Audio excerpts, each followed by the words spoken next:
અને વરુણને શરૂઆત કરીએ વ્યાજખોરોના ત્રાસની ઘટનાથી। કઈ રીતે વ્યાજખોરોના ત્રાસને ડામવા માટે સરકાર દ્વારા વારંવાર પ્રયાસો કરવામાં આવ્યા, બેઠકો કરવામાં આવી અને લોકો જે વ્યાજખોરોના ત્રાસથી ત્રસ્ત છે તેમની પાસે પહોંચતા હતા નેતાઓ, પરંતુ તેમ છતાં પણ આવી ઘટનાઓ અટકવાનું નામ લઈ નથી રહી। સાબરકાંઠાના વડાલીમાં આવા જ વ્યાજખોરોના ત્રાસથી કંટાળીને આખરે કોઈ વિકલ્પ બાકી ન રહેતા, કોઈ આશા ક્યાંય ન દેખાતા એક પરિવારે મોતને વહાલું કરી લીધું છે। 5 લોકો મોતને ભેટ્યા છે આ પરિવારના અને આ પરિવારના મૃત્યુ થતાં સગર સમાજના લોકો અત્યારે ન્યાયની આશા રાખી રહ્યા છે। સાબરકાંઠાના વડાલીની આ ઘટના છે। મોટી સંખ્યામાં સમાજના યુવાનો પોલીસ સ્ટેશન પહોંચ્યા હતા। વધુ વિગત સાથે સંવાદદાતા હિતેશ રાવલ આપણી સાથે જોડાઈ ગયા છે। હિતેશ, વ્યાજખોરોના ત્રાસને ડામવા માટે કાયદા લાવવામાં આવ્યા, પરંતુ તેમ છતાં પણ લોકો દમ તોડી રહ્યા છે, આપઘાત કરી રહ્યા છે।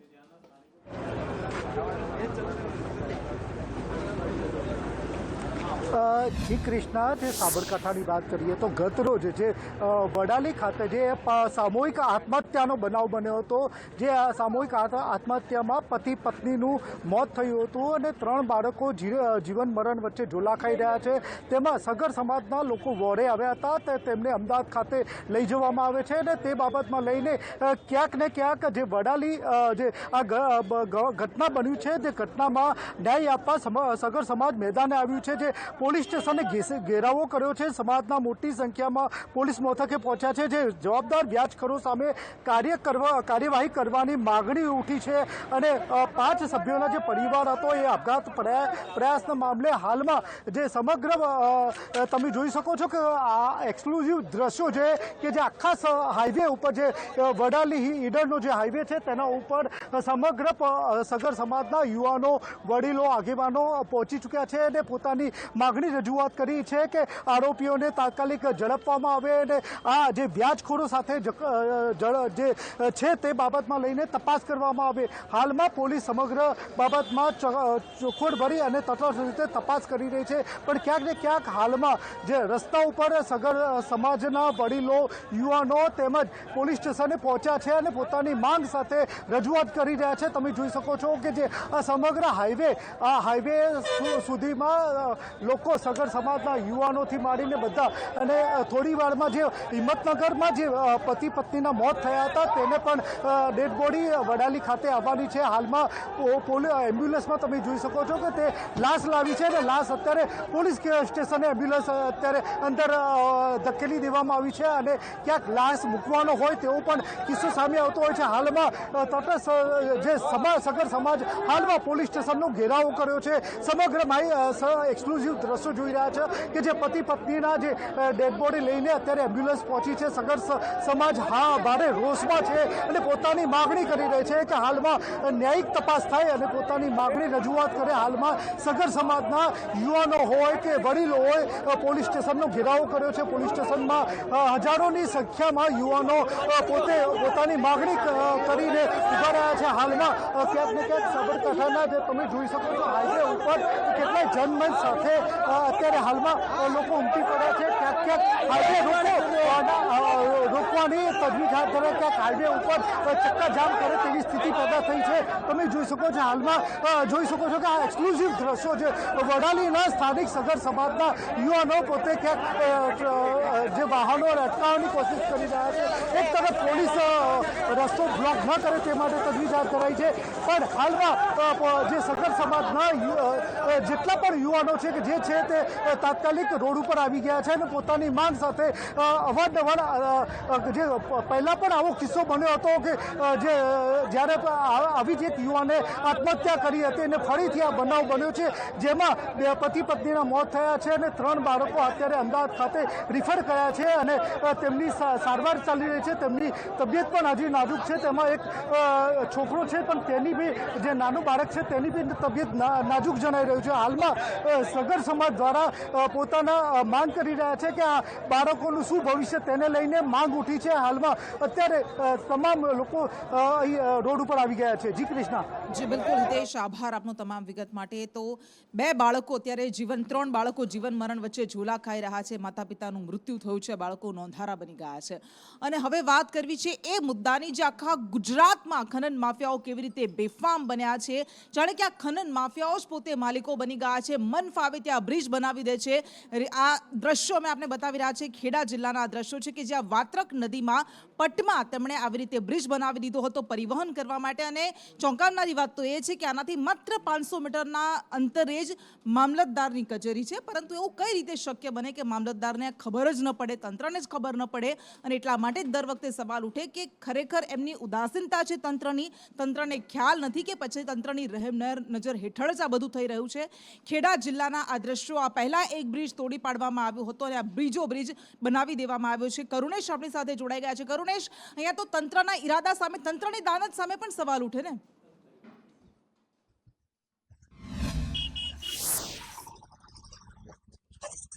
જી કૃષ્ણા, જે રીતે એક પછી એકની આ ઘટના સામે આવી રહી છે અને જોવા મળી રહ્યું છે ખેડા જિલ્લામાં 7 થી 8 જે નદીઓ આવેલી છે એ નદીઓ પર અનેક બ્રિજ બનાવેલા છે. અને આ જે જેટલા બ્રિજ સંદેશ ન્યૂઝના ધ્યાનમાં આવી રહ્યા છે, તમામ બ્રિજ ગેરકાયદેસર જે બ્રિજ છે તે આપણે તેના અહેવાલ પ્રસારિત કરી રહ્યા છે. પરંતુ તંત્રની આંખ હજુ પણ નથી ખુલતી. ખેડા શહેરની અંદર જે વાત્રક નદી ખેડા શહેરમાંથી પસાર થાય છે, તે જ વાત્રક નદી ઉપર બેફામ બનેલા ખનીજ માફિયાઓ દ્વારા એક બ્રિજ બનાવી દેવામાં આવ્યો છે. અને આ બ્રિજ ફક્ત જે પ્રાંત કચેરી આવેલી છે, મામલતદાર કચેરી આવેલી છે, આનાથી 500 મીટરના અંતરે છે. પહેલા તો આપણે એ બ્રિજ બતાવી દઉં કે આ જે છે ગેરકાયદેસર બ્રિજ અહીંયા એકદમ સ્પષ્ટ દેખાઈ રહ્યો છે કે આ ગેરકાયદેસર જે બ્રિજ છે તે બનાવી દેવામાં આવ્યો છે. અને તેની પર બેફામ રીતે ખનીજ માફિયાઓ ખનીજની ચોરી કરીને, એટલે કે રેતી અને માટીની ચોરી કરીને પરિવહન કરતા હોય છે. ત્યારે આ જે સમગ્ર જે ઘટના છે એ ઘટના અધિકારીઓના પણ ધ્યાનમાં આવી જશે અને ખ્યાલ જ હશે, છતાં પણ કોઈ કાર્યવાહી કરવામાં નથી આવતી. બીજી તરફ સામેની દિશામાં આપ જુઓ તો સામેની દિશામાં જે આ મામલતદાર આ જે કચેરી છે એ મામલતદાર કચેરી છે. અને આ કચેરી ફક્ત 500 મીટરના અંતરે જ આવેલી છે. સૌથી મોટો સવાલ એ થાય છે કે જ્યારે આટલી નજીક સરકારી કચેરી આવેલી હોય, ત્યાંથી બાજુમાંથી વાત્રક નદી પસાર થતી હોય અને તેની ઉપર બેફામ રીતે અને ગેરકાયદેસર રીતે જે બ્રિજ બનાવવામાં આવ્યો છે, છતાં પણ તંત્રને તેની જાણ સુદ્ધા નથી. તંત્ર દ્વારા તેને લઈને કોઈ જ કામગીરી પણ નથી કરવામાં આવી રહી. જ્યારે સંદેશ ન્યૂઝે અહેવાલ પ્રસારિત કર્યો હતો ત્યારે રઢુમાં બ્રિજ તોડવામાં આવ્યો. મહીસાગર નદી પરનો 2 કિલોમીટર લાંબો જે બ્રિજ છે તેમાંથી ફક્ત 10 ફૂટ તોડવામાં આવ્યો. મહેલજમાં પણ પસાર થતી વાત્રક નદી પરનો પણ બ્રિજ તોડવામાં આવ્યો. આ જે બ્રિજ છે તે ક્યારે તોડવામાં આવશે, ક્યારે કાર્યવાહી આના ઉપર કરવામાં આવશે તે જોવાનું રહેશે. પરંતુ આ તમામ જે ઘટનાઓ છે તે ઘટનાઓ પરથી અને જે રીતે આ ખનીજ માફિયાઓ બેફામ બન્યા છે તેના પરથી ચોક્કસથી કૃષ્ણા કહી શકાય કે તંત્રના આશીર્વાદ વગર બિલકુલ આ અશક્ય છે. અને સાથે સાથે એ પણ નકારવું અયોગ્ય હશે કે આ જે તંત્રના આશીર્વાદ તો છે, પણ સાથે સાથે જે પોલિટિશિયન છે, જે રાજકીય ધરોહર ધરાવે છે, તે તમામ નેતાઓના પણ આ તમામ જે ભૂમાફિયાઓ છે અને ખનીજ માફિયાઓ છે તેમના પૂરેપૂરા આશીર્વાદ છે. તેના આશીર્વાદથી જ આ ગેરકાયદેસર જે ખાણ ખનીજની ચોરી છે એ દિવસે ને દિવસે ધમધમી રહી છે. કૃષ્ણા. જી બિલકુલ કરુણેશ, એટલે બહુ સાચી વાત છે. એમની પાસે મની પાવર છે, મસલ પાવર છે ને રાજકીય પાવર પણ છે. કારણ કે રાજકીય નેતાઓ સાથે પણ આ માફિયાઓ ઘરોબો ધરાવે છે ને એમના કારણે જ એમને કોઈ ડર નથી કે કોઈ એમનો વાળ પણ વાંકો કરી શકશે. 3 અલગ અલગ તસવીરો અમે આપણે બતાવી રહ્યા છે. એક તરફ જે નદી પાસેનો આ ગેરકાયદે રોડ બનાવી દેવામાં આવ્યો છે, ગેરકાયદે બ્રિજ જે મહીસાગર નદી પર બનાવી દેવામાં આવ્યો છે, અને વાત્રક નદી પરનો આ બ્રિજ જે મેં આપને બતાવ્યો ગેરકાયદે બ્રિજ બનાવી દેવામાં આવ્યો. સંદેશ ન્યૂઝે આ પહેલા જ્યારે અહેવાલ પ્રસારિત કર્યા હતા, તંત્રની આંખ ઉઘાડવાની કોશિશ કરી હતી, ત્યારે 2 બ્રિજ તોડી પાડવામાં આવ્યા. પરંતુ આવા તો અનેક નાના મોટા બ્રિજ છે. ક્યારે તંત્રને જાતે ભાન આવશે કે આવા બ્રિજ તોડવા જોઈએ, તોડવા પડશે, એ સવાલ થાય. આ 3 અલગ અલગ તસવીરો અમે આપણે બતાવી રહ્યા છે ને એ ચાડી ખાય છે કે ગુજરાતમાં ખનન માફિયાઓ કેટલા બેફામ છે. ધરતીને ચીરે છે, નદીઓને ચીરે છે, પર્યાવરણને નુકસાન પહોંચાડે છે, સરકારી તિજોરીને કરોડોનું નુકસાન પહોંચાડે છે. પરંતુ તેમ છતાં પણ આ અધિકારીઓને, નેતાઓને જાગવું નથી. કરુણેશ, સવાલ એ થાય 2 બ્રિજ આપણે બતાવ્યા એ તોડવામાં આવ્યા, આ ત્રીજો બ્રિજ, એટલે આવા તો કેટલા બ્રિજ છે જે ખનન માફિયાઓ બનાવ્યા છે? અને જી કૃષ્ણા, અનેક બ્રિજ છે જે ખેડા જિલ્લા છે તેમાંથી 7 થી 8 નદીઓ અહીંયાથી જ વહે છે અને આ નદીઓ ઉપર ઠેર ઠેર ખનીજ માફિયાઓએ આતંક મચાવ્યો છે. ખુલ્લેઆમ તેઓ નદીમાંથી રેતીનું ખનન કરે છે, ચોરી કરે છે, નદીઓના વહેણ બદલી નાખ્યા છે, જેથી કરીને જ્યારે ચોમાસાની સિઝન હોય અને આ સિઝન દરમિયાન જ્યારે પાણી છોડવામાં આવે છે ત્યારે આ જે પાણી છે એ ગામડાઓમાં ઘૂસી જતા હોય છે અને આખા ગામડાઓ સ્થળાંતર કરવાની ફરજ પડે છે. એનું એકમાત્ર કારણ છે આ બેફામ બનેલા ખનીજ માફિયાઓ, ભૂ માફિયાઓ. તેમના દ્વારા બેફામ રીતે, બેરોકટોક રીતે અને બેખોફ થઈને જે ખાણ ખનીજની ચોરી કરવામાં આવે છે, ખાડા કરવામાં આવે છે, જે માટી છે, રેતી છે, તેની ચોરી કરવામાં આવે છે, તેને લઈને નદીઓના પટ અને આખા ચીરાઈ ગયા છે અને નદીઓના વહેણ પણ બદલાઈ ગયા છે. તેને લઈને અનેક પર્યાવરણને પણ નુકસાન પહોંચે છે. આ ઉપરાંત જ્યારે આ પ્રકારની પરિસ્થિતિ સર્જાય છે કે જે પૂરની પરિસ્થિતિ હોય ત્યારે પૂરની પરિસ્થિતિમાં પણ આ જે પાણી છે એ પાણી વધુ વહેવાને કારણે, તેના વહેણ બદલાઈ જવાને કારણે તે ગામડાઓ સુધી, લોકોના ઘરો સુધી પહોંચી જાય છે. પરંતુ અધિકારીઓ છે એ અધિકારીઓ હાથ પર હાથ ધરીને બેસી રહે છે અને કોઈ જ પણ પ્રકારની કાર્યવાહી આવા ભૂમાફિયાઓ અને ખનીજ માફિયાઓ પર કરી નથી રહ્યા અને તેને કારણે જ ભૂમાફિયાઓ અને ખનીજ માફિયાઓ હાલ બેફામ બની રહ્યા છે અને આ પ્રકારે બેરોકટોક તેઓ જે ખનન ચોરી છે તે કરી રહ્યા છે. મહીસાગર નદી પસાર થાય છે, ખેડા જિલ્લાના ઠાસરા, ગળતેશ્વર, સેવાલિયાથી મહીસાગર નદી પસાર થાય છે. આ મહીસાગર નદીની આસપાસ બંને બાજુ જે બ્લેક સ્ટ્રેપ આવેલું છે, એટલે કે પથ્થરોના પહાડ આવેલા છે, નદીની અંદર પથ્થરોના પહાડ આવેલા છે. આ પહાડો પણ બેખોફ રીતે ને બેરોકટોક દિવસ રાત બ્લાસ્ટિંગ કરીને, વેગન બ્લાસ્ટિંગ કે જેની મંજૂરી નથી, એટલે સરસ મજાનું હપ્તાનું આખું તંત્ર ગોઠવી દીધું છે. હપ્તા રાત ચાલે છે તો પછી અધિકારીઓને શા માટે ફરક પડવો જોઈએ એ સવાલ થાય અને એટલા માટે જ ફરક પડતો નથી. અને હવે વાત કરવી છે એ ચૂંટણીની, જેની છેલ્લા કેટલાય સમયથી રાહ જોવાઈ રહી હતી. કોર્ટમાં કેસ ચાલી રહ્યો હતો અને વિસાવદર વિધાનસભાની ચૂંટણી, આ વિસાવદરને જીતવા માટે ભારતીય જનતા પાર્ટી છેલ્લા કેટલાય સમયથી પ્રયાસ કરે છે પરંતુ નિષ્ફળ જાય છે. અને આ વખતે વિસાવદર વિધાનસભાની ચૂંટણીને લઈને આમ આદમી પાર્ટીએ હજુ તો તારીખ પણ જાહેર નથી થઈ અને તૈયારીઓ શરૂ કરી દીધી છે. આજે જે સભા કરવામાં આવી, સંબોધન કરવામાં આવ્યા, તેમાં આકરા પ્રહાર કરવામાં આવ્યા ભારતીય જનતા પાર્ટી પર. ગોપાલ ઇટાલિયા જે પોતાના આકરા વેણ માટે જાણીતા છે, આખા બોલા ચરિત્ર માટે જાણીતા છે, અને એમણે કહ્યું કે ભારતીય જનતા પાર્ટીના લોકો એ મોહમ્મદ ગઝનીના વારસદારો છે. કોઈ જમાનામાં ઓલો મોહમ્મદ ગજની આખું દળ કટક લઈને આવેલો હતો. ભાજપના બધા ગજની અહીંયા આવવાના છે. વિસાવદર ભેસાણમાં દળ કટક આખું આવશે. આખા ભારતના નેતાઓ ખટારા ઠાલવવાના છે. ગામમાં માણાડીક નેતા ઉતારવાનું નક્કી કર્યું છે ભાજપ વાળાએ અને આ ગજનીના વારસદાર ભાજપના માણસો આ વિસાવદર ભાંગવા આવવાના છે. દોસ્તો, વિસાવદર બચાવી લેવાનું છે, ભેસાણ આપણે બચાવી લેવાનું. દોસ્તો, ભાંગવા નથી દેવાનું. મારી વિનંતી. જે ભાજપે ભરડો લીધો છે સામ દામ દંડ ભેદથી, એનાથી પ્રજાને મુક્ત કરાવી છે. એટલે વિસાવદર સીટ અમારા ભાગમાં આવી હતી, એટલે અમે અત્યારે મજબૂતાઈથી લડી રહ્યા છીએ. અને જે તે વખતે કોંગ્રેસના નેતાઓએ એ વાતને સ્વીકારી હતી અને મને પૂરો વિશ્વાસ છે કે કોંગ્રેસના નેતાઓ એમના કમિટમેન્ટ સાથે ઊભા રહેશે અને ભાજપનો જે ભરડો લીધો છે, અજગરની જેમ ભાજપે ભરડો લીધો છે, એ ભાજપને હરાવવા માટે કોંગ્રેસ વિસાવદરમાં પણ અમને અમારો જે કમિટમેન્ટ છે પૂરું કરીને મદદ કરશે. અને ગુજરાત મોડલ કે જેને લઈને વારંવાર રાજનીતિ ગરમાતી રહે છે, આ કેવું ગુજરાત મોડલ છે એવા સવાલ ઉઠતા રહે છે જ્યારે આરોગ્યની વાત આવે, જ્યારે શિક્ષણની વાત આવે, જ્યારે ઇન્ફ્રાસ્ટ્રક્ચરની વાત આવે. પરંતુ આ જ ગુજરાત મોડલને લઈને રાષ્ટ્રીય સ્તરે પણ ચર્ચાઓ આજે તેજ બની, રાજનીતિ ગરમાય, કારણ કે સવાલ ઉઠાવવામાં આવ્યા અખિલેશ યાદવ દ્વારા, ઉત્તર પ્રદેશના પૂર્વ મુખ્યમંત્રી દ્વારા, અને એમના દ્વારા એ સમાચાર પોસ્ટ કરવામાં આવ્યા કે 157 શાળાઓ એવી છે, ધોરણ 10માં બાળકો પાસ નથી થયા 157 શાળાઓમાં. અને અરવિંદ કેજરીવાલ જેઓ પહેલા પણ ગુજરાત મોડલને લઈને, શિક્ષણને લઈને પ્રહાર કરી ચૂક્યા છે, તેમણે પણ અખિલેશ યાદવને સમર્થન આપ્યું. તો આ તરફ જવાબ આપવા માટે હર્ષ સંઘવી મેદાને આવ્યા, પ્રફુલ્લ પાનસેરિયા મેદાને આવ્યા અને એમણે કહ્યું કે રાજનીતિ માટે બાળકોને શસ્ત્ર ન બનાવવા જોઈએ.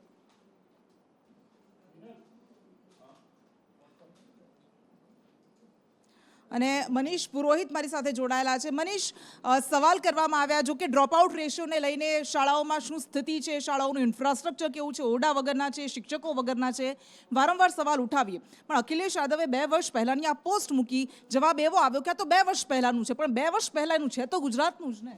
એ જ વાતને લઈને રાજનીતિમાં આજે એક ચર્ચા એવી પણ જાગી કૃષ્ણા, કારણ કે જ્યારે સૌથી પહેલી વાત તો એ સામે આવી કે અખિલેશ યાદવે કેમ આ ટ્વીટ કર્યું છે, કારણ કે અખિલેશને ગુજરાતમાં એવો કેમ ઇન્ટરેસ્ટ પડી રહ્યો છે. દિલ્હીથી કેજરીવાલ ટ્વીટ કરે તો એ સમજવામાં આવે, કારણ કે વિસાવદરની ચૂંટણી આવે છે, ભારતીય જનતા પાર્ટી એડી ચોટીનું જોર લગાવી રહી છે, કોંગ્રેસ પણ અહીંયા કદાચ મેદાનમાં ઉતરે, પરંતુ બધાની વચ્ચે અખિલેશનું ટ્વીટ ઘણા બધા સવાલોની સાથે હતું. પરંતુ તેમ છતાં પણ એક ટ્વીટ થયું. ભારતીય જનતા પાર્ટીના તમામ શિક્ષણ મંત્રી પ્રફુલ્લ પાનસરિયાથી લઈને હર્ષ સંઘવી અને ભાજપના પ્રદેશના નેતાઓ તમામ લોકો બોલવા આવી ગયા મેદાનમાં. પરંતુ એક વાસ્તવિકતા એમાં ઉડીને આંખે વળગી એ હતી કે એક અખબારની જે કટિંગ હતું કૃષ્ણા, એ ઉપાડીને ટ્વીટ કરેલું અખિલેશ યાદવે, અને એમાં એવું લખ્યું હતું કે ભાઈ ગુજરાતનું શિક્ષણ મોડેલ ફેલ છે. જે વાત કરે છે આખા દેશમાં શિક્ષણ મોડેલની, એ વાત ફેલ છે, કારણ કે અહીંયા 157 સ્કૂલો એવી છે કે જે ધોરણ 10માં એક પણ વિદ્યાર્થીને પાસ નથી કરાવી શકતી. એનો મતલબ એવો થયો કે ગુજરાત પછી ત્યારબાદ ભારતીય જનતા પાર્ટીના નેતાઓ અને શિક્ષણ મંત્રી ખુદ આવીને એવું કહે છે કે આ તો 2 વર્ષ જૂની વાત છે, 2023ની વાત છે. પરંતુ સવાલ તો ચોક્કસ ઉઠે, કારણ કે કૃષ્ણા એ પણ ગુજરાતની જ તસવીર છે અને 30 વર્ષથી ગુજરાતમાં ભારતીય જનતા પાર્ટીની સરકાર છે. વિધાનસભાની ચૂંટણીઓ જ્યારે આવે છે તો એ દિલ્હીની સાથે મોડલની સરખામણી થતી હતી ગુજરાતની.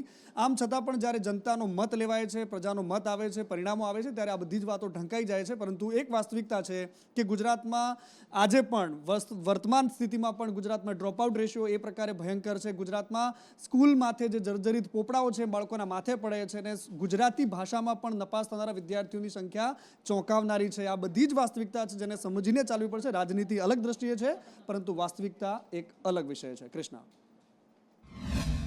30 વર્ષથી ભારતીય જનતા પાર્ટીના શાસનમાં શિક્ષણની સતત અધોગતિ થઈ રહી છે, અને ખુદ સરકારના પોતાના ગુણોત્સવમાં સામે આવે, સરકારના રિપોર્ટમાં આવે, ભારત સરકારના અહેવાલમાં આવે, યુનિસેફના અહેવાલમાં આવે, 40,000 જેટલા શિક્ષકોની જગ્યા લાંબા સમયથી ગુજરાતમાં ખાલી. NEP મુજબ 70,000 શિક્ષકોની માંગ છે. સરકાર શિક્ષણની અંદર પણ પ્રવાસી શિક્ષક લાવે, જ્ઞાન સહાયક લાવે, ફિક્સ પગારના નામે આર્થિક શોષણ થાય. 0 રિઝલ્ટ આવ્યું છે.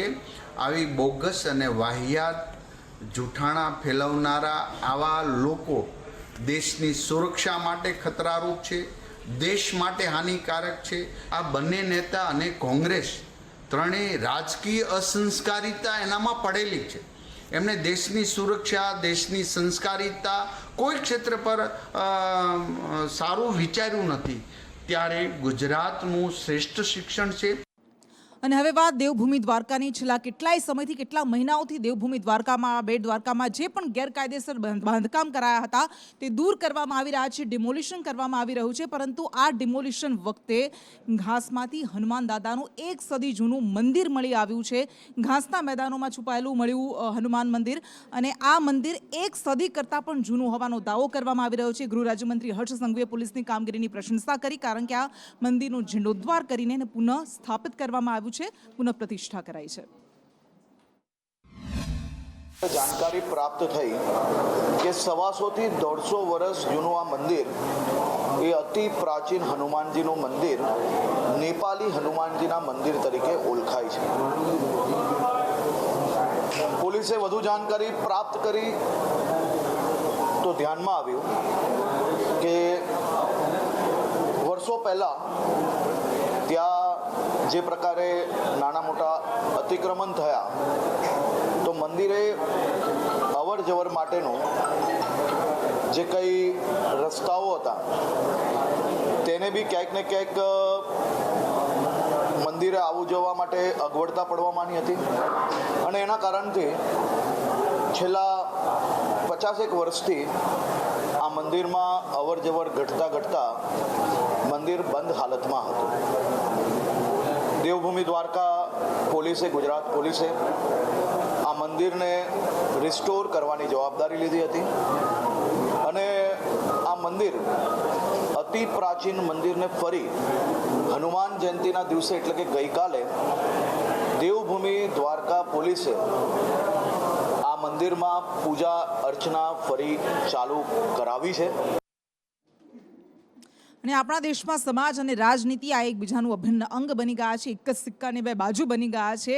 ચૂંટણી વખતે તો આપણે જોઈએ કે આવા સમાજોના સંમેલન થતા હોય, પરંતુ અત્યારે ક્યાંય ચૂંટણી નથી, પરંતુ તેમ છતાં પાટણમાં ઠાકોર સમાજનું એક સંમેલન યોજાયું હતું કે જેમાં મોટી સંખ્યામાં ઠાકોર સમાજમાંથી આવતા મોટા નેતાઓ પણ ઉપસ્થિત રહ્યા હતા, જેમાં જ્ઞાનબેન ઠાકોર પણ હતા, ભરતસિંહ સોલંકી પણ હતા. ઉત્તર ગુજરાત યુનિવર્સિટીના રંગભવનમાં આ સમાજની બેઠક મળી હતી.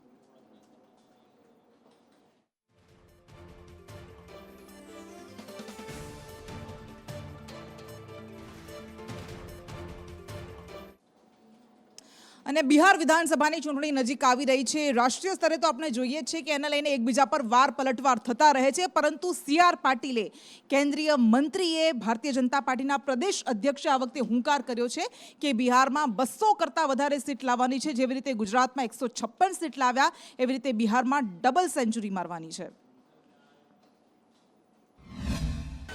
जैसे हमने 56 फाड़ के 156 गुजरात में ला दिया, वैसे वहां भी 200 से ज्यादा लाना है, डबल सेंचुरी करनी है. हो जाएगी ना? तो इस बार का आमंत्रण हम स्वीकार करेंगे. हम छठ पूजा के लिए चलेंगे. हम नित्यानंद जी को कहेंगे कि हम स्पेशल ट्रेन के लिए अश्विनी कुमार जी को कहेंगे. आप भी कहना, हम भी कहेंगे, अमित भाई शाह साहब को भी कहेंगे. यहाँ से स्पेशल ट्रेन चलवा देंगे सीधा बिहार.